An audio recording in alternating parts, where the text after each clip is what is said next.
ಆರೋಪಕ್ಕೆ ಏನು ಹೇಳ್ತೀರಿ? ಅಲ್ಲ, ಅವರು ಆರೋಪ ಮಾಡ್ತಾನೆ ಇರ್ತಾರೆ, ಬಿಜೆಪಿಯವರು ಆರೋಪ ಮಾಡ್ತಾರೆ, ಅನೇಕ ಜನ ಅದ್ರ ಬಗ್ಗೆ ಕಮೆಂಟ್ಗಳು ಮಾಡ್ತಾ ಇರ್ತಾರೆ. ಬೇರೆ ಬೇರೆಯವರು ಬೇರೆ ಬೇರೆ ರೀತಿಯಲ್ಲಿ ಹೇಳಿಕೆಗಳನ್ನು ಕೊಟ್ಟಿರೋದನ್ನು ನೋಡಿದ್ದೇನೆ ನಾನು.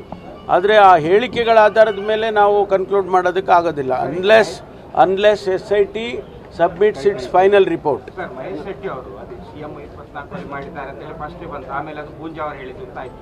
ಪೂಂಜಾ ಅವರ ವಿರುದ್ಧ ಕ್ರಮ ಇಲ್ಲ ಅಂತೇಳಿ ಚರ್ಚೆ ಆಗ್ತಾ ಇದೆ. ಅಲ್ಲ, ಅವರು 23ರಲ್ಲಿ ನಡೆದಂಥ ಘಟನೆ ಅದು. ಅದರ ಬಗ್ಗೆ ಪೂಂಜಾ ಅವರು ಸ್ಟೇ ತಗೊಂಡಿದ್ದಾರಲ್ಲ, ಸ್ಟೇ ವೇಕೆಟ್ ಆದರೆ ಅವ್ರ ಮೇಲೆ ಕ್ರಮ ತಗೊಳ್ತಾರೆ.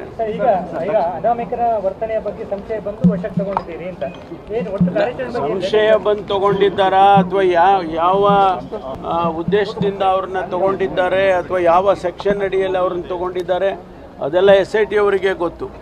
ಈ ತನಿಖೆ ಯಾವ ದಿಕ್ಕಲ್ಲಿ ಸಾಗುತ್ತೆ? ದೂರದಾರ ಈಗ ಬಂಧನ ಆಗಿದೆ, ಮಾಹಿತಿ ಇದ್ದಾರೆ. ಈಗ ಆ ದೂರುದಾರನ ಆಧಾರದ ಮೇಲೆ ತಾನೇ ನಾವು ಇದನ್ನು ಪ್ರಾರಂಭ ಮಾಡಿದ್ದು.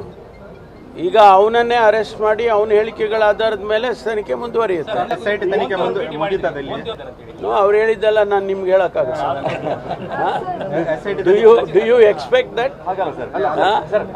ನಾನು ಅರೆಸ್ಟ್ ಆಗಿ ಹೇಳಿದ್ದೀನಪ್ಪ, ಆಯ್ತಾ?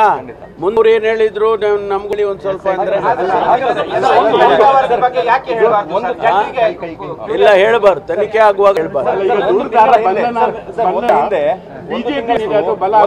ಹಿಂದೆ ದಕ್ಷಿಣ ಕನ್ನಡ ಪೊಲೀಸರು ಹೇಳಿದ್ರು ಆತನ ಪರೀಕ್ಷೆ ಆಗಬೇಕು ಅಂತೇಳಿ. ಏನು ಪರೀಕ್ಷೆ SIT ಕೊಟ್ಟ ಮೇಲೆ ಯಾವ ರೀತಿಯಲ್ಲಿ ತನಿಖೆ ಮಾಡಬೇಕು ಅಂತ ನಾವು ಹೇಳೋದಿಲ್ಲ. ಸರ್ಕಾರ ಒಂದು ಆದೇಶ ಮಾಡಿತು, SIT ಕೊಡ್ತು. SIT ಯಾವ್ದು ಅದು ಸತ್ಯ ಹೊರಗಡೆ ತರಬೇಕು ಅಂತ ಯಾವ ಮೆಥಡ್ಸ್ ಅವರು ಅಪ್ಲೈ ಮಾಡ್ತಾರೆ ಅದು ನಾವು ಹೇಳೋದಿಲ್ಲ. It is left to the chief of the SIT. ಪರೀಕ್ಷೆ ಬೇಡವಾ?